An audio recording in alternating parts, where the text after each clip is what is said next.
Neuberger, Deputy National Security Advisor for Cyber and Emerging Technology. I told her that's quite a title, well deserved. Anne was previously the National Security Agency's Director of Cybersecurity, where she led NSA's cybersecurity mission. Prior to that role, she led NSA's election security effort and served as Assistant Deputy Director of NSA's Operations Directorate, overseeing foreign intelligence and cybersecurity operations.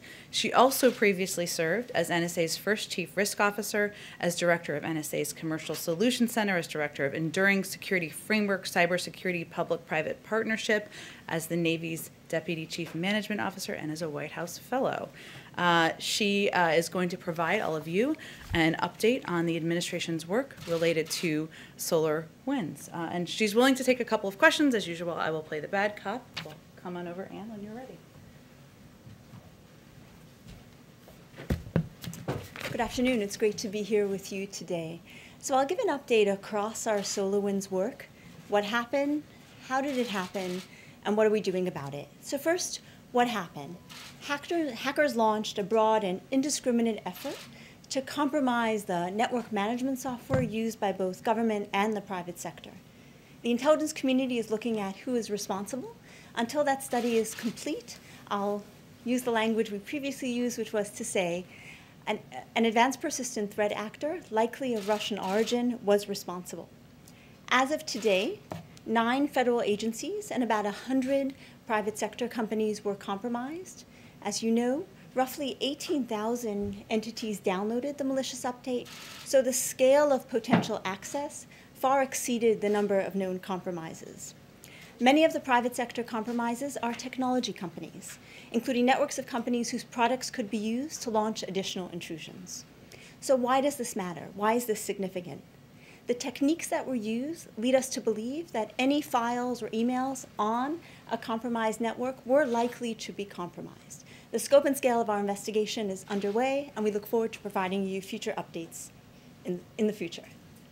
So how did this happen? There's 2 parts to that, them and us. The actor was a sophisticated, advanced persistent threat.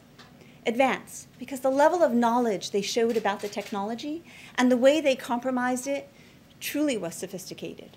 Persistent, they focused on the identity part of the network, which is the hardest to clean up.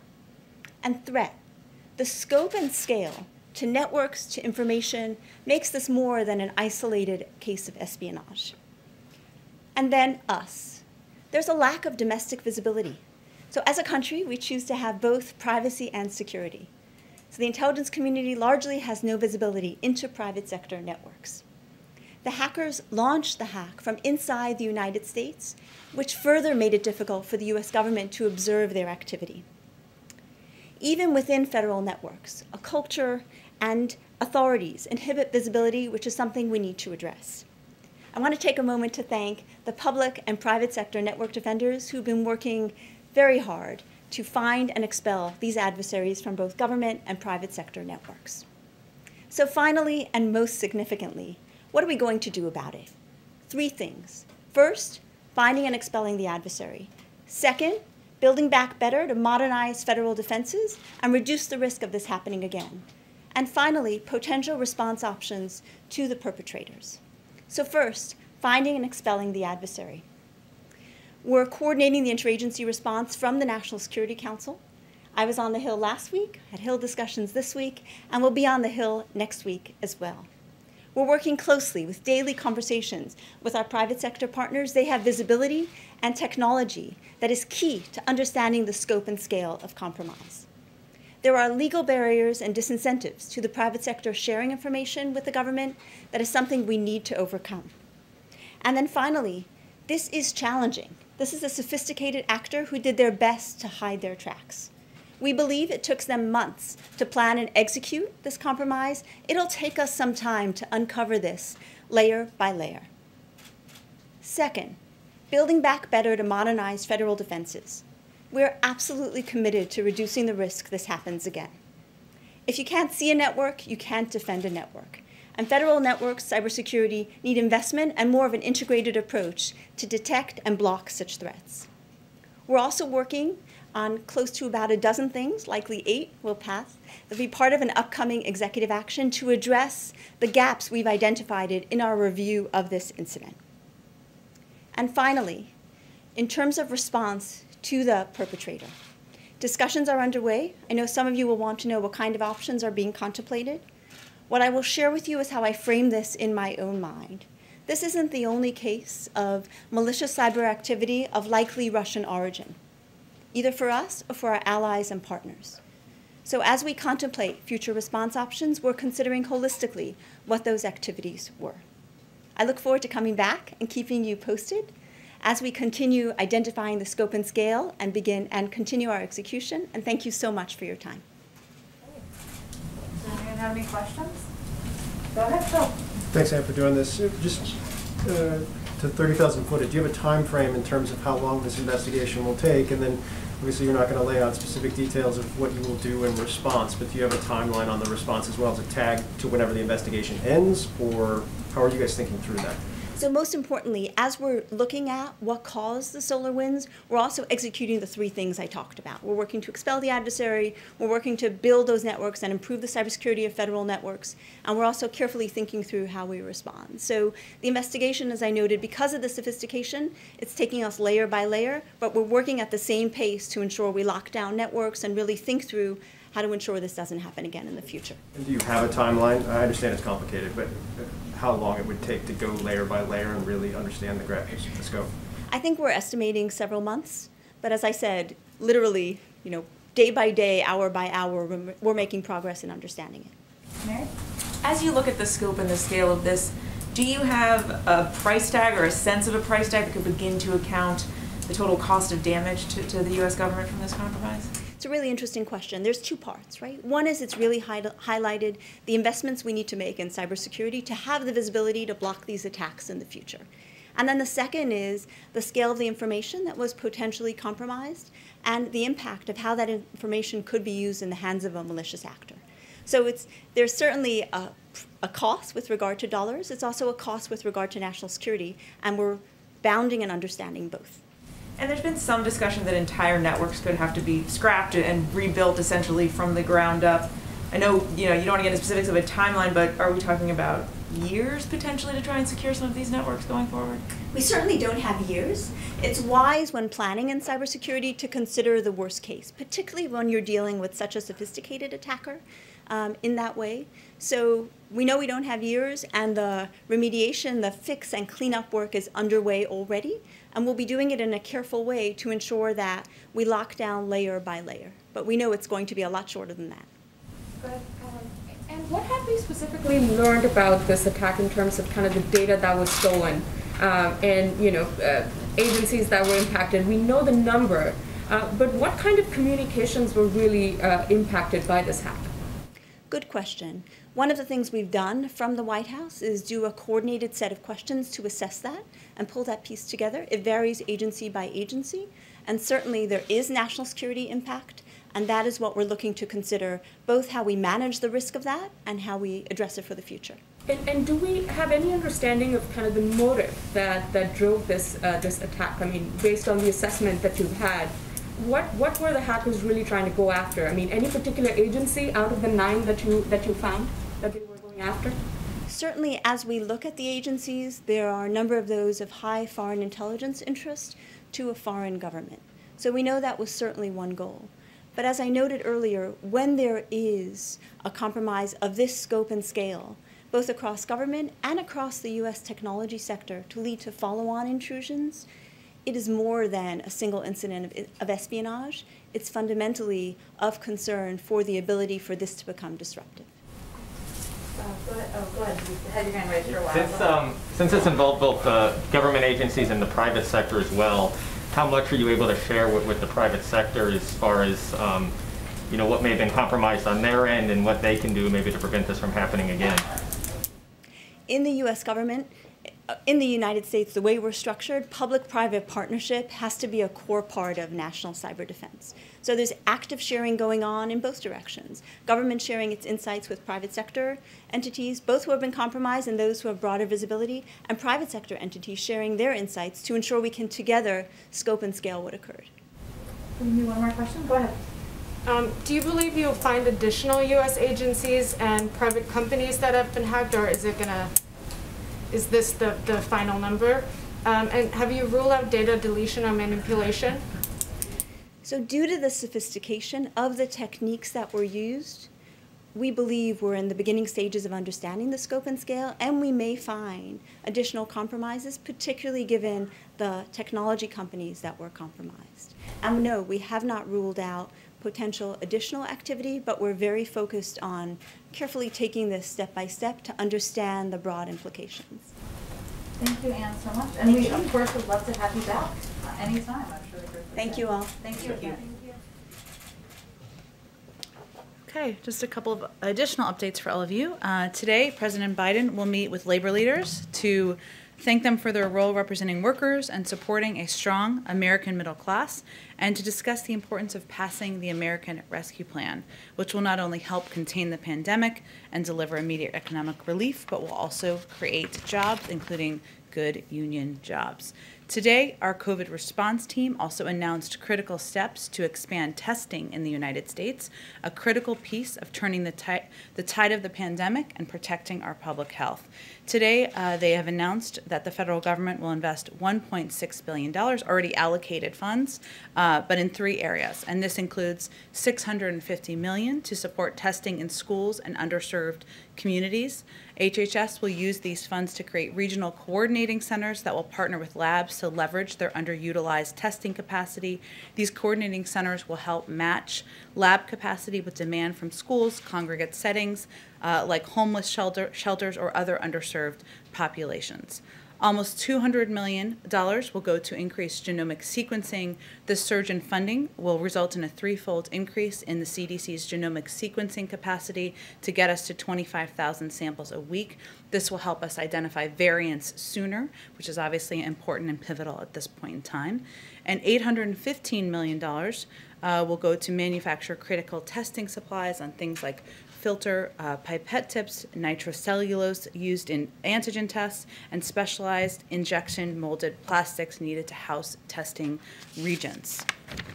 These are critical steps to address vital issues. This funding and these efforts are far from what is necessary. It simply provides a bridge to the funding that is in the American Rescue Plan, which will help us get more shots into the arms of Americans. I also have an update on the winter storms in Texas, which I know is of great interest to many of you. Our team and FEMA continue to monitor the situation in Texas, as well as other states in the storm's path that might be impacted. We remain in close contact with states across the affected area to ensure any federal support requirements are met. FEMA has supplied generators to Texas and is preparing to move diesel into the state to ensure the continued availability of backup power, which of course is a major issue on the ground, to key critical infrastructure, including communications, hospitals, and water. FEMA is also supplying Texas with water and blankets at their requests. We are preparing to quickly process requests from other states for emergency assistance. That's how the process typically works. And we urge people in the affected states to, of course, listen to their emergency management officials.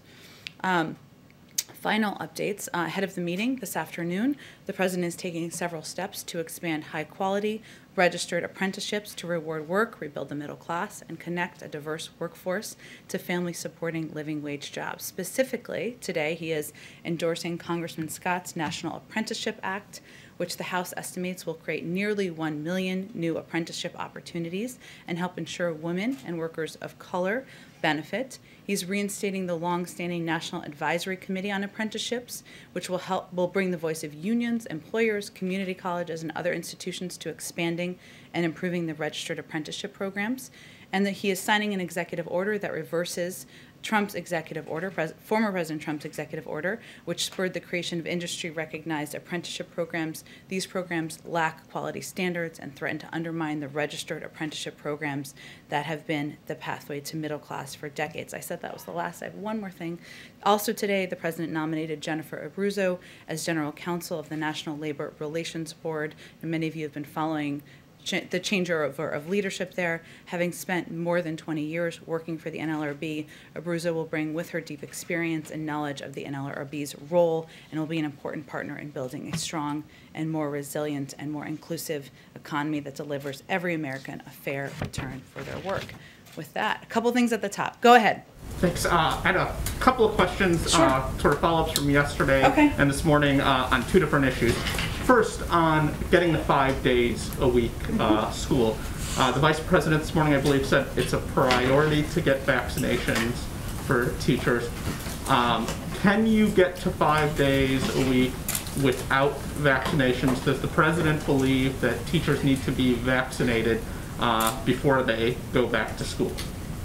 No, neither the president nor the vice president believe that it is a requirement. The CDC guidelines included a range of mitigation steps, including vaccinations, as recommendations. But the mitigation steps also included steps like social distancing, the need for smaller class sizes, the need for sanitation. So this was one of several steps recommended in the CDC guidelines. Now, at the same time, the president and the vice president both believe that teachers should be prioritized. And as you all know, that's up to states to determine. There are federal recommendations. About half of the country, about half of the states in the country have prioritized teachers, and they both feel that's important, including child health care workers, and they both feel that that's something that is impacting working women and moms who are trying to go back to work and trying to make sure that their kids have the attention and child care they need. So it's not a requirement to reopen schools, but they believe that teachers should be prioritized.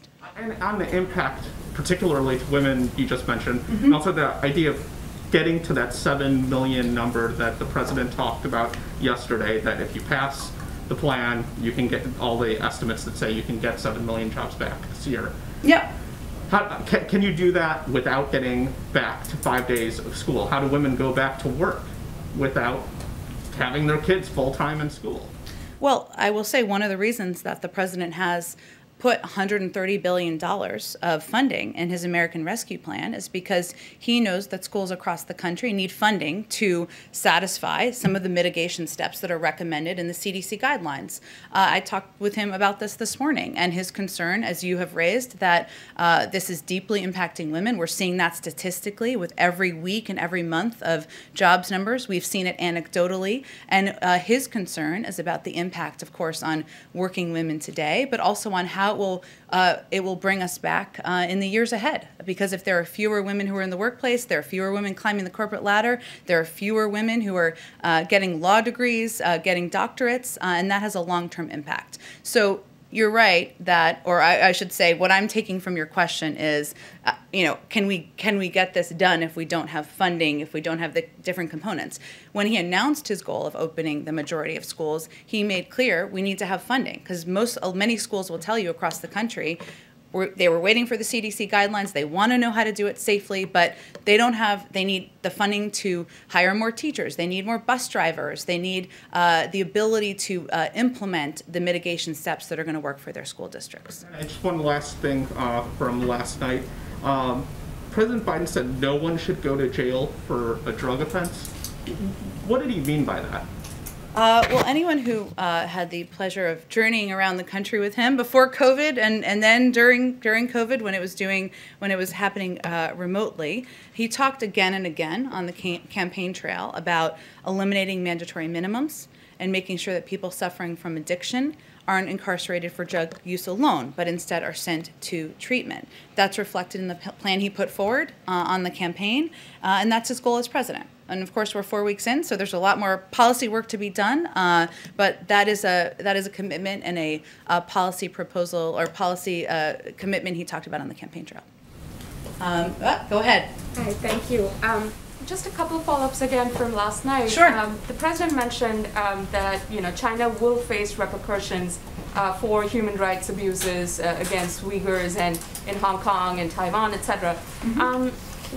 What did he specifically mean by repercussions? I mean, is the White House considering sanctions?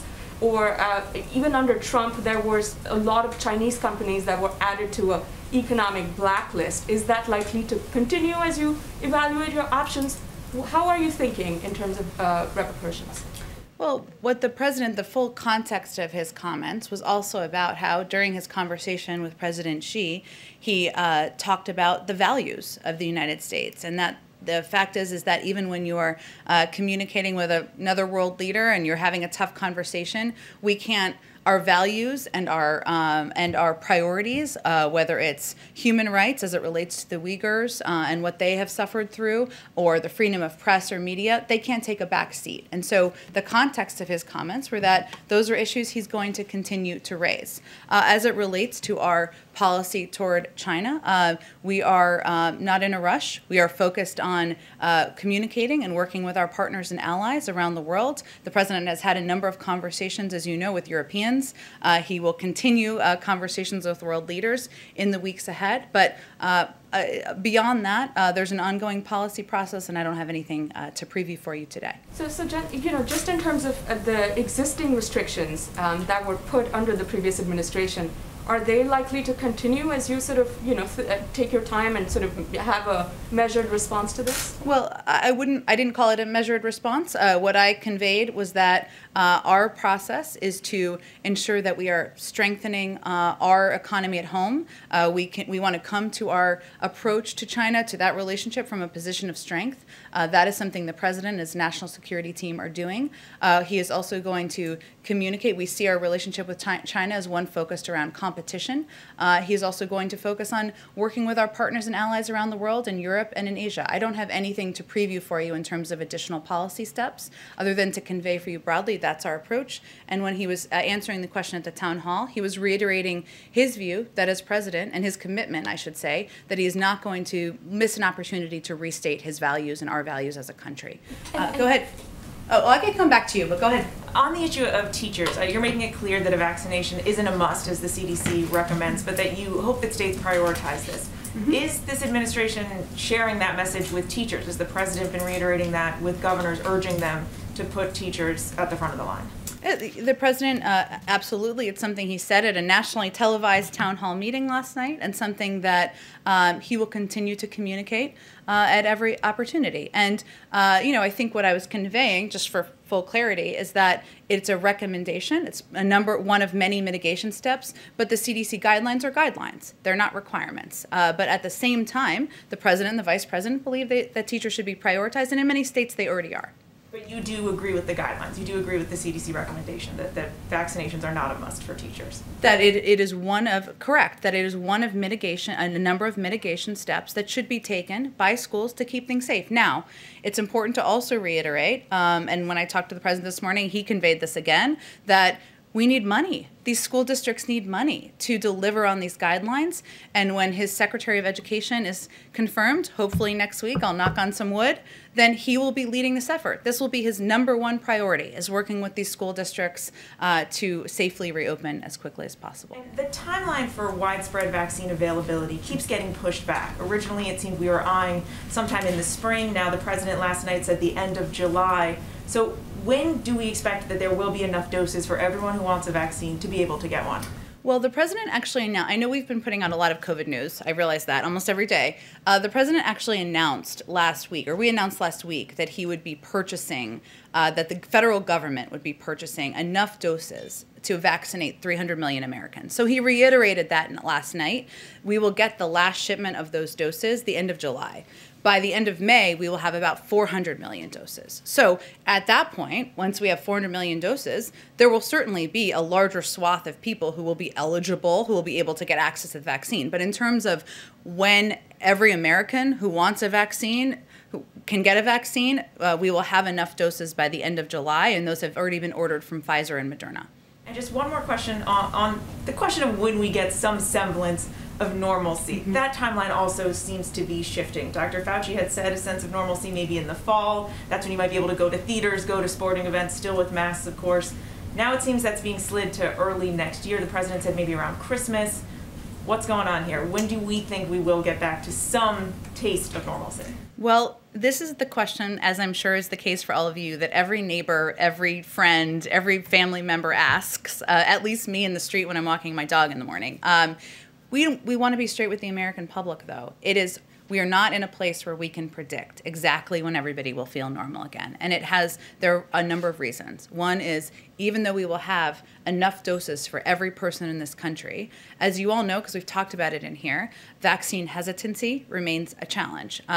We need to ensure that everybody who can get a dose is getting a dose. We will also need to be masking for some time. We will also need to be still taking social distancing measures. So, there's of course is an understandable question, and I think the president wants things to return to normal, as we all do. But we don't know at this point what that timeline is going to look like. Go ahead, Phil. Thanks, Jen. I'll come back to you. Clarify a couple of things on the school funding.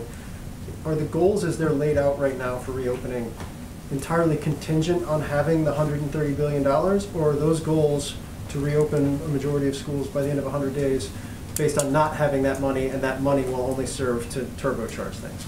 Well, when the president announced his goal of reopening the majority of schools in 100 days, he conveyed that money was a pivotal part of that. And it is. And it is not. It is up to, of course, local school districts to determine which mitigation steps they will take. It is up to them to determine how they will use accessible funds. But that funding is needed by school districts across the country, and I think will be, essential to our success. I guess what I'm asking is the scale of what the CDC is recommending in terms of the changes some schools would have to make, whether it's through their HVAC systems or their spacing, or, as you noted, hiring bus drivers, teachers. Mm-hmm. That would take time. It takes time to get money out the door. How does that impact the first 100 days? It impacts it because it means there's an urgency to getting this money through and to ensuring that schools have the ability to plan ahead. Some of these schools, and obviously I'm not speaking to any particular district, but broadly speaking, they have funding that they can front load, right? But they need to know their security of funding that is ahead. And so this funding is essential to being able to provide the necessary resources to many schools across the country that want to implement these mitigation measures, take the steps, work with their local school districts and school boards to do it, but don't have the resources to effectively do it. And again, as soon as our education secretary is sworn in, this is going to be his #1 priority. Okay, just go ahead. Really quick ones. Sure. The president mentioned, it didn't seem like he was endorsing it, just that he mentioned it, the idea of summer school. Is that something he would Doesn't like to... Doesn't every kid want summer school? It's the like dream. Your kids probably want summer school. But is that something he would like to see? I know it's in the discussion, and I know it's up to school districts. And is that something he'd like to do if schools are able to reopen, to have full semesters for summer school? Well, it is something that is an option. And, our Department of Education is also undergoing a study to determine the impact of COVID on kids and schools. And what is the impact of doing remote learning? What's the impact of not being in school with your teacher? And from that, they'll be able to work with school districts on what's going to work best to address the challenges and needs that they're finding through that study. But this funding that is in the American Rescue Plan can be used for a range of purposes, and we've talked about a lot of them: bus drivers, hiring of temporary teachers, PPE or other equipment, but also can be used for tutoring or summer school in cases where that would be an appropriate step, and it's really going to be up to the school districts to determine that. Go ahead. Jen, you've said that the president's preference is that states prioritize teachers. Mm-hmm. This is a vaccine that's being provided for free to the states by the federal government. Can't you mandate that states prioritize teachers? We can provide federal guidelines, which is exactly what we've done, but we work in close partnership and coordination with states to make recommendations on the prioritization, and they implement. Of course, the power of the presidency and the power of the vice presidency is certainly conveying what their preference is, which they have both done over the last 24 hours, but that's not how the process has worked, and I don't anticipate that's how it would work moving forward. Got it. And then the president said yesterday his goal is to have the majority of K-8 schools open 5 days a week, 5-day 100. What about high schools? What's the goal for them? I'm not going to set new goals here other than to say that the president wants students to be in school learning with their teachers 5 days a week, and he wants that to happen as quickly as possible and do it safely. And he's obviously said he wants that to happen in the first 100 days. It is harder, and we saw this in the CDC guidelines, but also from many of our health experts, because of social distancing.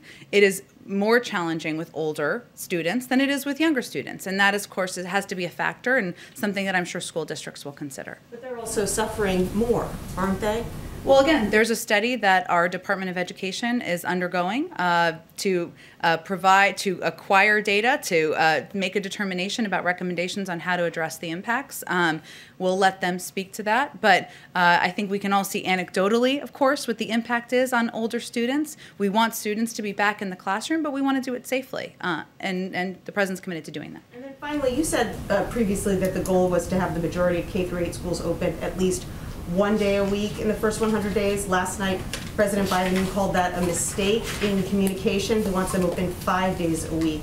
So can you clarify what is the administration's goal for reopening K-8 schools in the first 100 days? Well, I'm not going to take it personally that you don't hang on every word that I say in here. I did say last Thursday that the President will not rest until every school is open 5 days a week. That is our goal. That is what we want to achieve, but we look forward to seeing and hearing the CDC guidelines to gain a better understanding of what steps that will entail or should entail. I also said I can assure any parent listening that his objective, his commitment is to ensure schools are open 5 days a week. So I think we've been consistent for the last several days, and certainly when I initially said 1 day a week, it was our floor, it was not our ceiling, but without a doubt, the President wants schools to open 5 days a week, wants students to be in the classroom, wants to do that safely. We now have some guidelines from the CDC with several mitigation steps.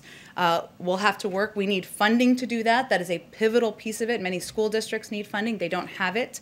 And also we need our Secretary of Education in place to work to implement. Thank you. Sure, go ahead. Another follow-up on last night. The President said pretty clearly that he doesn't think he has the authority to cancel $50,000 in student loan debt. Today, Senators Schumer and Warren said in a statement that they were told the administration is still working on figuring out if it has the authority. So if your lawyers would determine that canceling this is legal, would the President go ahead with this? And if not, why not?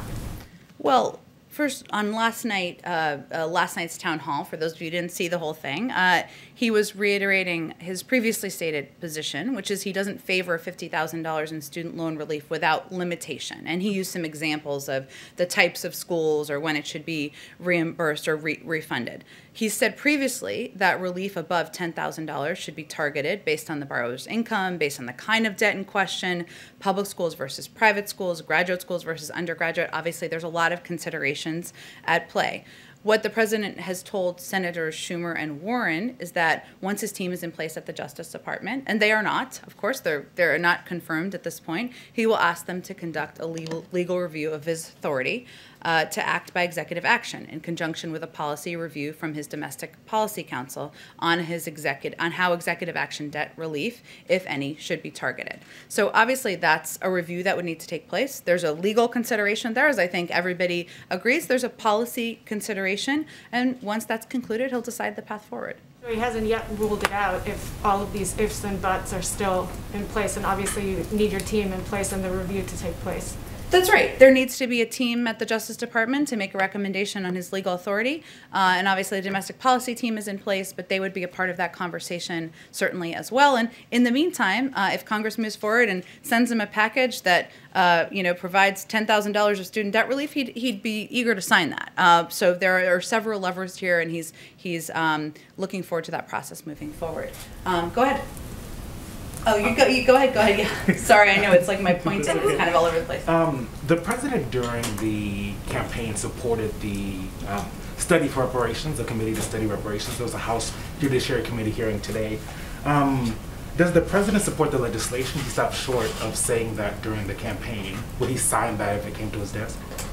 Well, he's supported a study of reparations, which I believe is what's being discussed, and studying the continuing impacts of slavery, which is being discussed in this hearing on H.R. 40, I believe it is.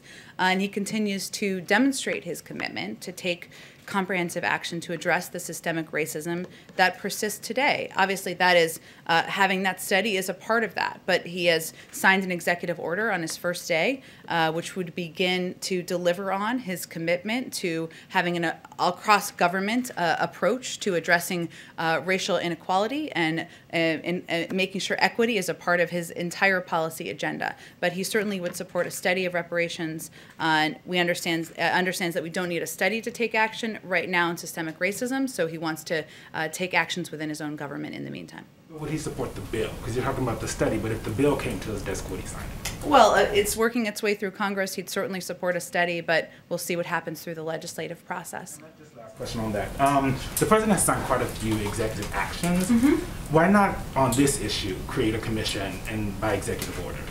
He actually signed a number of actions on racial equity on his first day or his first couple of days in office because he felt it was essential to send the message to the American people and the world that having an across-government approach, ensuring that equity is a central part of his policy agenda, was, not just a singular issue, but something that would be a part of every policy issue he approaches, whether it's healthcare, whether it's economic inequality, a range of issues. That's his approach and how he's trying to, address the root causes of racism in our country today.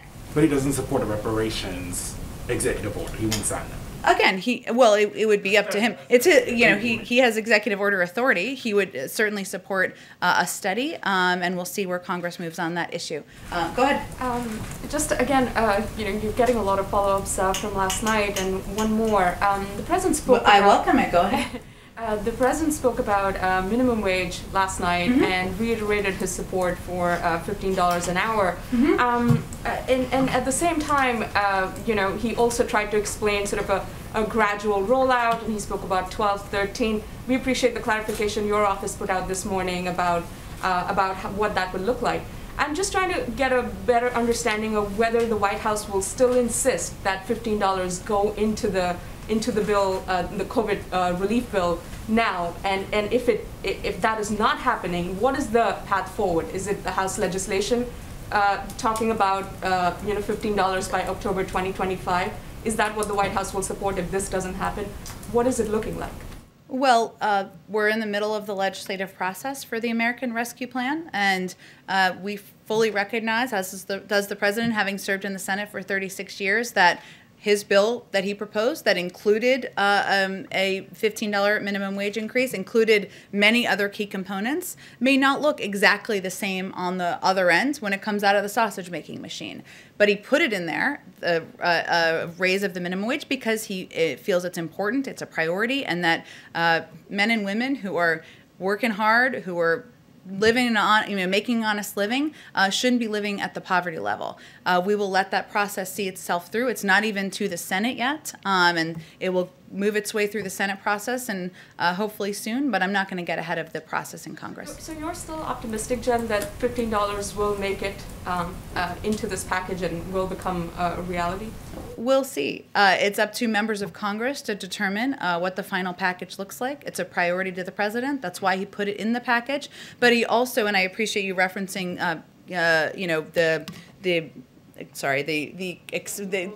where exactly. I just stumbled over 100 words. I appreciate you referencing that when he was asked this question last night, it was by a small business owner who was concerned that immediately he would, or this is what the president's takeaway was, that immediately he would be in a place where he had to pay his workers $15 an hour next month or soon, and the president was explaining to him that this would be a progressive increase, right? And that's something that Senator Sanders supports as well. So he was explaining it would go to 12, then it would go to 13. It would be over a series of time, over a couple of years. So that was how he was explaining it. But again, the process is ongoing. We look forward to it moving forward rapidly, and we'll see what comes out on the other side. So he definitely supports even a gradual rollout as an option on the table. Oh, absolutely, he supports a gradual increase, that it wouldn't be an immediate, and as does Senator Sanders, and as do many advocates for increasing the minimum wage. Absolutely. Go ahead. I wanted to ask one point of clarification on the summer school question. Are you saying that there would be an additional funding stream for schools that wanted to go in that direction, or it would be part of the larger COVID package? It's part of the larger, it's an option in the school funding that's in the COVID package. And then beyond that, is the Department of Education going to make an ultimate recommendation on how districts should handle the question of holding in-person summer education for students who have been out of the classroom for so long? I'm sure that's something they'll look at, and I think what they're eager to have access to is this data on what the impact has been of students being out of school, students learning remotely, hybrid learning. We don't know. There's not really a big precedent for this, and they want to be able to look at that data. And of course, Secretary Cardona, as a former educator himself, I guess once an educator, always an educator, will be leading that effort and working with school districts. And if I can ask one more on a different topic, just because it's an issue that's come up in Congress, it's being talked about in D.C., is does the president, given his relationship with the Senate, have a view on permanent fencing around the U.S. Capitol? It's likely something that if it were to happen would be an appropriation that the president would have to sign. It's really up to Congress to determine what measures need to be taken, and I'm sure they're working with their own, the Capitol Police and others to make that determination, but we don't have any further comment from here or evaluation. Go ahead. Thanks, Jen. A top CDC official and Transportation Secretary Buttigieg both said publicly in recent weeks that COVID testing for domestic flights was under consideration. And I know you said last week that those reports are inaccurate, and the CDC issued a statement saying it's not recommending it. But I guess why is domestic testing no longer on the table at a time when countries like Canada are significantly increasing COVID travel restrictions? And did the White House have a conversation with the CDC about the proposal, given the pressure coming from the airline industry? No, there's a policy process for every consideration, right? And obviously we have said we will lead with the guidance of health and science experts. And as you noted, the CDC put out a statement on this last week. There are steps that we have put in place, as you may be familiar with, including mandatory masking on flights, which our health experts feel is an effective step that should be taken on airlines. And also, we've limited restricted travel from international travel. But that's not a step that was determined was essential to be made. So we will follow the guidelines. Go ahead. Thanks. I want to get back to the Texas crisis. So about a decade ago, federal regulators suggested, they urged Texas to weatherize its power grid. That largely did not happen, or it certainly didn't happen enough. And of course it was only a suggestion because Texas is not part of the national grid. You may have seen that Rick Perry, the former Energy Secretary and Governor of Texas, has said today that Texans would rather endure days of blackouts than submit to federal regulation. Is the president willing to leave 30 million Texans off of the national grid? There's a lot packed into that question. I will do my best to answer it. Let me first say that building resilient and sustainable infrastructure that can withstand extreme weather and a changing climate will play an integral role in creating millions of good-paying union jobs, creating a clean energy economy, and meeting the president's goal of reaching a net zero emissions future by 2050, and also will be beneficial in future storms. I will say that there has been some inaccurate accusations out there. I'm not sure if former Secretary Perry made these, but that it was that suggested that renewables caused failures in Texas's power grid. And actually, numerous reports have actually shown the contrary, that it was failures in coal and natural gas that contributed to the state's power shortages. And officials at the Electric Reliability Council of Texas, which operates the state's power grid, have gone so far as to say that failures in wind and solar were the least significant factors in the blackouts. I know that wasn't exactly your question, but I just wanted to convey that since there's been a lot of confusion about it. Beyond that, about the power grid, I would certainly send you to the Department of Energy for any further comment on that particular line of questioning. Also on the crisis, a lot of Texans are concerned that their homeowner's insurance is not going to cover, for instance, pipes that burst. Some policies might cover that, some might not. Will FEMA make people whole for that kind of damage? I would certainly send you to FEMA. They obviously, as I noted at the top, are very involved in providing generators, water, essential steps. But in any crisis and the recovery of it, there are typically many agencies involved. FEMA's a coordinating body, as you all know, but just for others. But I would send you to them for any other update on that. All right. Quick question from this morning. The Sure. President received ashes for Ash Wednesday. What, if anything, is he giving up for Lent? Oh, what a good question. I should have asked him that question today. I will have to follow up with you on that particular question. I don't know. Sometimes people don't give something up. Sometimes they do something good. So it could be either option, but I will see if I can get more information. I'm sorry, I have a question from outside the room, if I may. Sure, A quick go ahead. question. There's a move apparently to rename the Las Vegas airport for Harry Reid. Any idea if the President would support that? I have not spoken with him about that. I know obviously he has a great deal of respect for Senator Reid. They worked together for many years. He was an incredibly important partner during the Obama-Biden administration to the then Vice President. But in terms of the renaming of airports, I believe that's Congress to determine that. But I will see if the President has any further comment on it. He is, of course, a big Harry Reid fan. Go ahead. Thanks, Jen. I have a couple different questions. First of all, is the President going to release a statement or say something about Rush Limbaugh? I know, obviously, the news just came out in about the last hour before I had come out. I can say, I'm not sure if we'll release a statement from the President. He has spoken to, in the past, to Rush Limbaugh's sickness and illness at the time, and certainly, his condolences go out to the family and the friends of Rush Limbaugh, who of course, lost him today. But I don't know that I anticipate a statement from the President, but I can certainly pass on his condolences and expression of support for the family. Thanks. And on a different topic, is the administration going to get involved in the case of Princess Latifah, the daughter of the Dubai ruler who has released videos claiming to be held hostage? I'm happy to follow up with our national security team on that particular question as well. Go ahead in the back. Thanks, Jen. I want to ask you about the meeting that's going to take place in a little bit with the labor leaders. Richard Trumka, head of the AFL-CIO, has said in the past that he believes the President learned a lesson with his Keystone decision, that if you're going to make a decision in which jobs are lost, you should have a specific simultaneous announcement in which there are jobs added. Trumka said, quote, "I wish he hadn't," speaking to the President, "done that on the first day because the Laborers International was right. The Laborers International has said that 1,000 jobs were lost." I'm wondering, is the President going to bring this issue up when he meets with the labor leaders? Did the President learn any lesson, as Richard Trumka suggested, and is he open to potentially looking at this decision once again from another angle? Well, this is not the first time this has happened in here, where there's been about half of Richard Trumka's statement or comment in that particular interview shared and not the full context. And the other context, I unfortunately don't have it in front of me, is about his belief that the President is committed to creating good paying union jobs. And that is certainly what will be central to the discussion the President has with union leaders today, including his desire to create good, clean energy good paying union jobs, and that he believes that those two can simultaneously happen.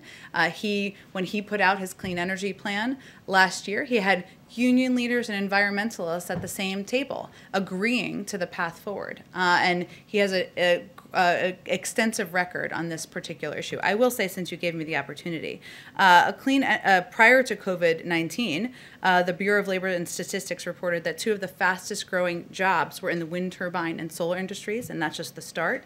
The National Academies of Sciences reported last week that a transition to a net zero emissions economy could grow millions of jobs over the next decade. And our plan, the President's plan, which he'll talk about today, will make historic investments in infrastructure in the auto industry and transit in the power sector, creating millions of good union jobs, and in the process also addressing the climate crisis head on. I'm sure he'll talk about that with the union leaders today. Can I ask you about other future plans as well? Sure.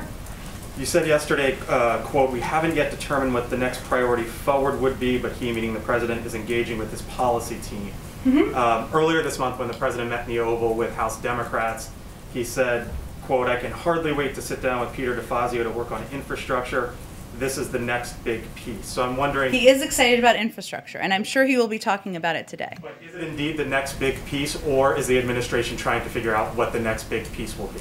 Well, first I will say our focus right now, and the president's focus, is on the American Rescue Plan and moving that, doing everything he can to move that through Congress, to communicate with the American public, to convey why there's money needed for it to reopen schools, to get shots in arms, to get direct checks out to the American people. I would not expect him to lay out next pieces of his agenda until that package is through and signed and that relief is going out to the public. In the interim period, he's going to consult with a range of stakeholders, labor leaders today, members of Congress and Senate leaders last week. He had a discussion with the American public on television during a town hall last night to determine what the next steps look like. Infrastructure is certainly an issue he's had a long passion for. He does believe it creates good paying union jobs. He thinks they can be done as clean energy jobs, but we're going to focus our efforts at this point in time on the American Rescue Plan. And if I may, one more. The Vice President said, speaking of vaccines and distribution, COVID, etc., she said, quote, "In many ways, we are starting from scratch on something that's been raging for almost a year. However, Dr. Fauci has recently said, quote, we're not starting from scratch because there is activity going on in the distribution, and even today, your administration said that there was, I believe the number was 892,000 doses that were administered in the final week before the president took over. So is that the best message to say that this administration started from scratch when there were indeed doses going out the door, and folks like Dr. Fauci say that's not the case? Well, I don't think most governors or most of the American people would tell you that they think it was handled effectively and efficiently by the prior administration, given we are where we are. When the president came in and the vice president came in, there were not enough vaccines, there were not enough vaccinators, there were not enough vaccination locations. They've taken significant steps to address all of those issues. Yes, in the week prior to the president taking office, there were about 800 to 900,000, as you said, doses being given a day. The average was about 400 to 500,000 prior to that. Last week, the average was 1.7 million a day. So there are significant steps that have been taken. What they were conveying was that we did not have a comprehensive plan. There were not enough vaccines. There was not enough coordination with governors and local officials, and there were not enough places where people could get the vaccine. And now we're working to address that. And it was important for the vice president to convey that because the American people need to know what we're digging out of. And that was why she said it. Go ahead. Oh, let me go to the back because he hasn't had a question. Yeah, and I'll come to you. Question on Tokyo Summer Olympic Games. So President say any decision must be based on science. But I'd like to know how soon he expects to see a final decision of if there will be any Tokyo Olympic Games as scheduled. As of now, is he confident there will be a safe Olympic Games in Tokyo? I just don't have an update. I understand the question. Lots of focus and interest on the Olympics, but I don't have any update from here. He will participate in the G7 meeting this coming Friday. I understand he will focus on pandemic, economic, and China. But should we expect there to be more discussions such as Tokyo Summer Olympic Games? We'll see. I'm sure there'll be a range of issues that are raised by the members of the G7, and it's an important opportunity to have a conversation. And obviously, he'll be delivering remarks. I think we'll be previewing his remarks, which will give him a little bit more time to work on since he was traveling yesterday. Later, probably tomorrow night in advance of Friday, and there'll be more of an overview of what you should expect him to talk about. Go ahead. Yes, I just had a point of clarification on student loans. As I understood it last night at the town hall, President Biden said he was prepared to write off $10,000 in loans, but not $50,000 because he doesn't think he has the authority. And you said that that legal review still has to take place, but is the door, for the president himself, is the door to $50,000 essentially closed at this point? The president has previously stated that he does not favor $50,000 in student loan relief without limitation. And some of what he talked about last night, much more extensively than what I'm about to say, but is that, there are a lot of factors. Public schools versus private schools, graduate schools versus undergraduate schools. And he also believes that he continues to believe that relief above $10,000 should be targeted. And $10,000 he's conveyed, because there's been proposals in Congress, as you probably know, that he'd be eager to sign that bill that Congress can pass. But yes, there is a legal review. There's going to be a review by our domestic policy team to consider all of these options. And we'll wait for that conclusion before a final decision is made. Gotcha. And then and then one other question, just building off of the Sure. earlier questions about Texas. Does the White House believe that more should have happened earlier to better prepare Texas power grids and water systems for climate change? And what does the White House believe needs to happen there and in other states going forward? And does the kind of crisis we're seeing right now make any of those things more urgent? It's a really important question. I think our focus, though, right now is on providing relief to the emergency situation that we're seeing in Texas and in surrounding states. I'm sure there'll be time to look back and evaluate what better preparations, if better preparation should have been done, could have been made. But at this point in time, we're just focused on getting relief to the people in the state and the surrounding states, I should say. Great. Go ahead. Question on going back to the 5 days of school. Sure. So again, at the end of the day, unions, local school officials, governors will have the ultimate say on this. So is the president, and at the end of the day, is he setting a goal that he can't meet and that is ultimately not his to meet? Well, you're right in the sense that, and this kind of goes back to one of Nancy's earlier questions, right? This is going to be up to local schools and school districts. However, what has been lacking is clear federal guidelines based on science, done by health experts to give schools a better understanding or a better roadmap for what mitigation steps they can take to ensure their teachers, their students, their community can return safely. That was what was announced by the CDC, of course, on Friday. The role that the president can play, I'm not the president, I'm speaking for him. The role the president can play is to work with Congress to get the necessary funding. That is the role he can really play. That is why his focus is on the American Rescue Plan, working with Congress. The role the federal government can play is from, of course, not just providing the CDC guidelines from the CDC director and their team, but also having our Department of Education work with schools on figuring out how to apply the review or the research that is currently underway and how to apply the mitigation steps. That will be Secretary Cardona's first priority when he takes office. But it will be up to the local school districts to determine the implementation of the mitigation steps. Thanks, Jen. Thank you, everyone. Thank you.